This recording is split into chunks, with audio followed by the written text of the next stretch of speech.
Picture this. It's the year 2000. Friday night rolls around. And you know what that means? A trip to Blockbuster. The blue and yellow sign is a beacon of weekend fun. With 9,000 stores and 60,000 employees worldwide, Blockbuster wasn't just a company. It was a cultural institution. They were the undisputed kings of home entertainment.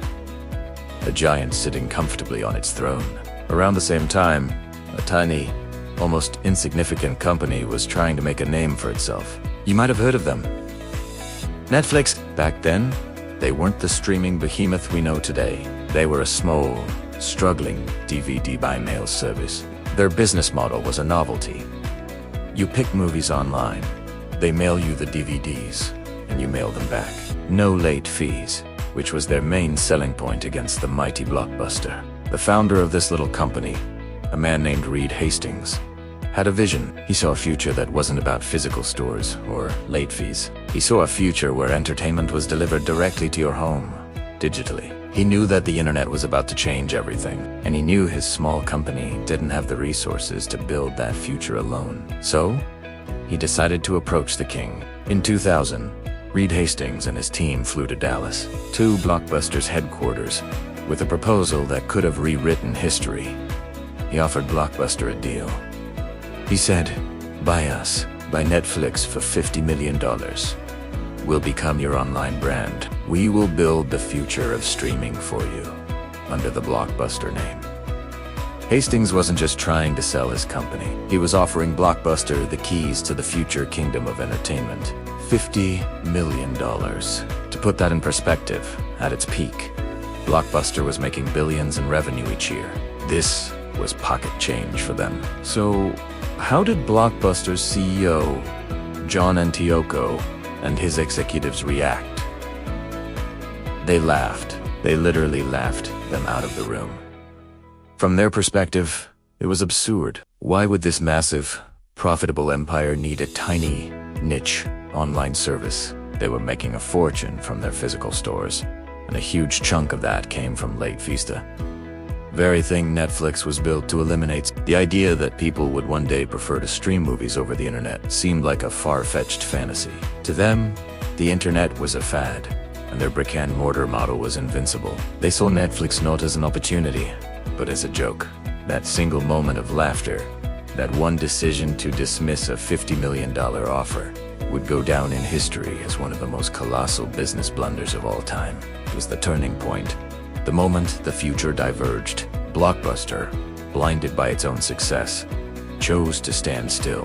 Netflix, rejected but not defeated, went back to work, determined to build the future on their own, while Blockbuster continued to do what it had always done, opening stores, stocking shelves, and charging late fees. Netflix was quietly laying the groundwork for a revolution. They focused relentlessly on customer convenience. The no-late fee model was a huge hit, with consumers who were tired of getting penalized for holding onto a movie for an extra day or two. Their recommendation algorithm, which learned what you liked and suggested new titles, was revolutionary. It felt personal, like the service knew you. They were building a relationship with their customers, not just a transaction. Their real game changer, however, came in 2007. This was the year Netflix launched its Watch Instantly service. It started small. The library was limited. The quality wasn't amazing, and you needed a decent internet connection. But the concept was earth-shattering. Movies and TV shows, on demand, with the click of a button. No driving to the store. No waiting for DVDs in the mail. No late fees. It was the future that Reed Hastings had envisioned, finally becoming a reality. Meanwhile, what was Blockbuster doing? They were still clinging to the past. They did eventually try to compete, launching their own DVD by mail service and an on-demand platform. But it was too little, too late.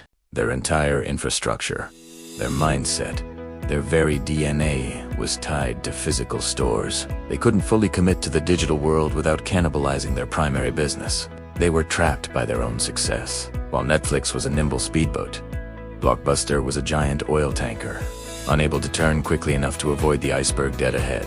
The decline was swift and brutal. By 2010, just a decade after laughing Netflix out of their office, Blockbuster filed for bankruptcy. The blue and yellow signs that were once a symbol of weekend joy became a symbol of corporate failure. Stores closed by the thousands. The familiar experience of wandering the aisles, picking out a movie, and grabbing a box of candy at the checkout became a distant memory. As Blockbuster crumbled, Netflix soared. Their subscriber numbers exploded. The convenience of streaming was undeniable. And as internet speeds improved and smart TVs became common, Netflix became an essential household utility. But they didn't stop there. They knew that to truly dominate, they couldn't just be a distributor of other companies' content.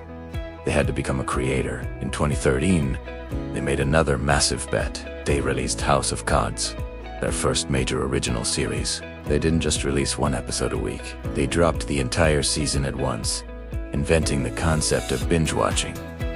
It was a cultural phenomenon. It proved that a streaming service could produce content on par with, or even better than, traditional television networks and movie studios. This was followed by a relentless wave of original hits like Stranger Things, The Crown, and Netflix was no longer just a tech company.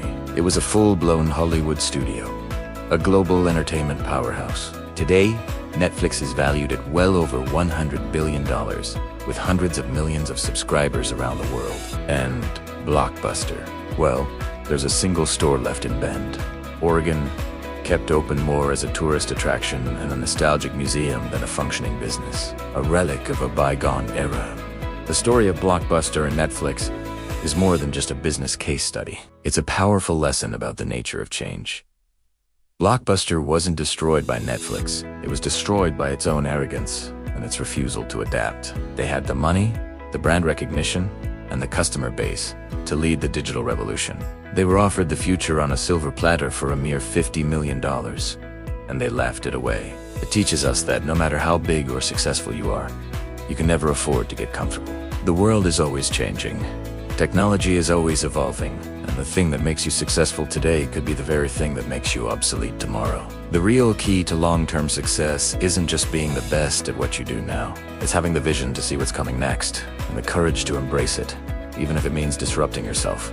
The lesson is simple, and it's one that every company and every individual should remember. Adapt or die. Thanks for watching. If you enjoyed this trip down memory lane and want more stories about business, technology, and culture, make sure to hit that subscribe button and ring the bell so you never miss a video. See you in the next one.